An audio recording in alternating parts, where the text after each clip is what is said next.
Bonjour à toutes et à tous. Aujourd'hui, je vais vous parler de la dynamique du changement. Ce sont, on va dire, 4 zones que nous traversons, nous, dans notre vie. D'accord? C'est comme ça et il est aussi important d'en prendre conscience. Donc, pour définir ce cadran, on va faire donc un axe vertical avec l'énergie interne, donc l'énergie basse et l'énergie haute. Et ensuite, sur un axe horizontal, on va mettre la partie des frustrations et des besoins satisfaits.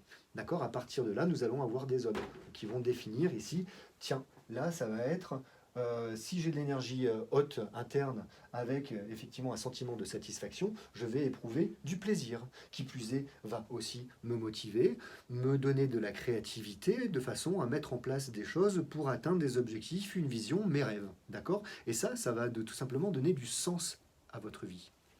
Donc effectivement, l'idée c'est de rester dans ce cadre-là. Maintenant, prenons un autre scénario, c'est-à-dire que vous êtes très frustré, vous avez des besoins que vous n'avez pas pu assouvir, et vous êtes aussi dans une énergie très basse. Qu'est-ce que on va ressentir au fond de soi? C'est tout simplement d'être en suradaptation.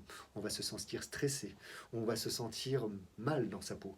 Ce qui fait que c'est là on va aller chercher finalement, on va aussi se rendre victime. Victime, c'est quoi? C'est avoir un sentiment d'impuissance. À travers cela, donc, on va aussi se détruire. On va avoir cette créativité, mais pour effectivement nous détruire à travers de la consommation d'alcool, de fumée, ou d'aller, on va dire, faire du sport pour justement évacuer des choses. D'accord? Mais ce ne sont que des rustines. Ce qui fait que, en gros, ici, vous allez, plus vous descendez, plus après vous êtes dans la dépression et dans le burn-out. Et ça, effectivement, ça ne donne plus de sens à la vie. Et on n'a plus vraiment envie d'exister quand on est vraiment au fond du trou. L'objectif, effectivement, c'est d'en sortir au plus vite. Ok? Par rapport à ça, aussi, donc, sur le cadran au-dessus, donc là, l'objectif pour pouvoir sortir de là, c'est aussi d'être conscient de son état, d'aller chercher les frustrations.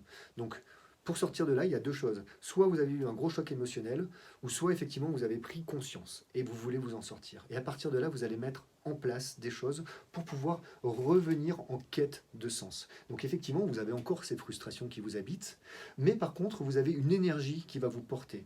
Une énergie qui va vous permettre justement de prendre votre téléphone et de dire et d'appeler quelqu'un, voilà, de dire voilà, je suis comme je suis, j'ai envie de m'en sortir. À partir de là, il existe tout un type de différentes thérapies qui sont très efficaces. Libre à chacun ensuite de choisir celle qui lui correspond le mieux. Donc il y a la psychologie, la psychiatrie, il y a l'accompagnement, le coaching, la PNL en fait partie. Donc après, chacun doit aller chercher un petit peu ce qui va pouvoir lui permettre d'avancer. L'objectif effectivement de cet accompagnement ici va se faire en plusieurs étapes, c'est-à-dire déjà de mettre le doigt sur les frustrations profondes qui vous habitent, de façon justement à venir et pas à pas travailler sur ces frustrations pour venir finalement les switcher. Et de là, vous redonner du plaisir et redonner du sens. Pour cela, je vais ouvrir une petite parenthèse, c'est le trio victime, bourreau, sauveur. Il peut être envers vous-même ou envers l'extérieur. L'exemple envers vous-même, vous vous sentez pas bien, vous avez fait quelque chose, vous avez un manque d'estime de soi, etc. Donc vous allez vous sentir victime et puis mince, c'est comme ça a toujours été comme ça dans mon enfance, je m'en sortirai jamais. Donc quelque part vous êtes victime et en même temps vous êtes bourreau de vous-même parce que vous vous flagellez, d'accord? Là-dessus, le sauveur, c'est quoi? C'est tout simplement l'addiction que vous allez mettre en face de ça. Boire de l'alcool, des drogues, faire du sport à outrance, etc. D'accord? L'objectif, c'est de sortir de ça. Là-dessus aussi, ce trio fonctionne avec l'extérieur. C'est-à-dire que vous êtes victime d'une personne qui vient vous persécuter de l'extérieur. Par un bourreau. Et à partir de là, effectivement, vous avez ce sentiment d'impuissance et vous ne pouvez rien faire parce que de toute façon, vous subissez la chose. Donc c'est là où c'est pas bon. Et vous-même, vous pouvez être le bourreau de la propre personne qui vient de vous persécuter. De par votre agressivité, vous allez lui rentrer dedans et puis lui dire des mots que peut-être vous allez regretter par la suite. Et puis de toute façon, voilà, ça sera l'échange bourreau-sauveur, le bourreau-sauveur. Et là, on s'en sort pas, on est toujours dans des situations conflictuelles. Le sauveur qui, lui, sera entre deux personnes, qui sera dans l'observation, on va dire, du conflit, va faire pour arranger les angles, ce genre de choses. Mais quelque part, effectivement, est-ce que c'est bien sa place? parce que finalement ce conflit n'appartient à ces deux personnes. Il est déjà compliqué de résoudre ses propres conflits de l'un vis-à-vis de quelqu'un d'autre. Alors imaginez une tierce personne dans un conflit où il y a deux personnes. Donc ce sauveur-là n'a pas forcément sa place. Lui, il a vraiment, si le sauveur doit faire quelque chose, il doit responsabiliser les personnes. C'est-à-dire qu'on est chacun responsable de ses actes, de ses interprétations.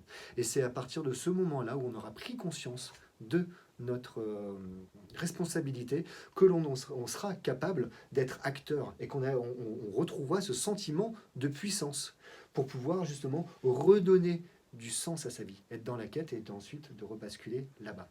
Là-dessus, il y a une règle qui est aussi sympa, c'est enfin je ne sais pas si c'est une règle, mais en tout cas ce sont les 3 P. Les 3 P, c'est la protection, la permission, la puissance. C'est ce qui va vous permettre de se sortir de ce trio. La protection, c'est quoi? C'est tout simplement de dire, voilà, j'ai conscience de la situation dans laquelle je suis. Je vais prendre du recul, je vais me respecter. Je vais respecter aussi les autres. On est donc là ici sur de l'asservité. Je vais être en phase avec mes valeurs et je vais me mettre en position de recul et je vais définir un cadre, un périmètre pour dire que voilà, ça c'est mes règles et ça c'est ce qu'on ne va pas dépasser pour se faire respecter. Donc dans ce cas-là, ça va vous mettre dans un sentiment de confiance. Vous allez vous rassurer, ça va vous reconstruire des bases. À partir de là, vous allez aussi utiliser la permission d'aller au-delà d'une croyance que vous pensez et que vous avez, on va dire, pris. Allez donc la vérifier, allez la dépasser pour vous tout simplement vous mettre en mouvement. C'est à travers cette permission que vous allez pouvoir aller de l'avant et de pouvoir vous reconstituer ou vous reconstruire.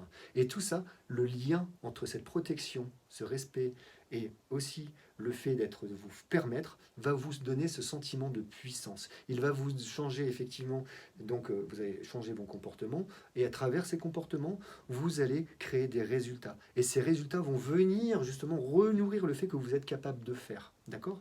Et ce qui fait que là, on est typiquement dans ce cas-là. On va redonner du sens à sa vie, on va retrouver du plaisir, de la motivation, de la créativité, de la vision et des rêves. Voilà. Voilà ce que je voulais vous partager aujourd'hui. Soyez conscients de cela. Qu'est-ce qui se passe aussi, tiens d'ailleurs, pour celui-là, là où on est satisfait finalement d'une situation avec une énergie un petit peu plus basse? Ben là, en fait, ce qui se passe, on est tout simplement dans une zone de confort. On est dans une zone de routine où finalement on est un peu dans de l'immobilisme quelque part. Donc on est un peu en perte de sens. Et là, il va falloir effectivement aller chercher sur du moyen et du long terme, tiens, si tu continues comme ça, qu'est-ce que tu penses que ça va donner? Est-ce que le fait effectivement de ne plus rien faire, de te laisser dans ton petit confort, fait qu'au final dans ta vie, tu seras satisfait de la position dans laquelle tu es? Alors ça peut être oui, très bien, et dans ce cas-là, il n'y a pas de jugement. Hein. Il n'y a pas de jugement, c'est juste après de s'observer et de se dire qu'est-ce que je fais si je ne fais rien? Et à partir de là, ça va créer un petit choc émotionnel pour se dire, bah ouais, effectivement, il faudrait peut-être que j'aille retrouver du sens à ma vie. Voilà ce que je voulais vous partager. Je vous souhaite une bonne journée et à très bientôt pour une nouvelle vidéo.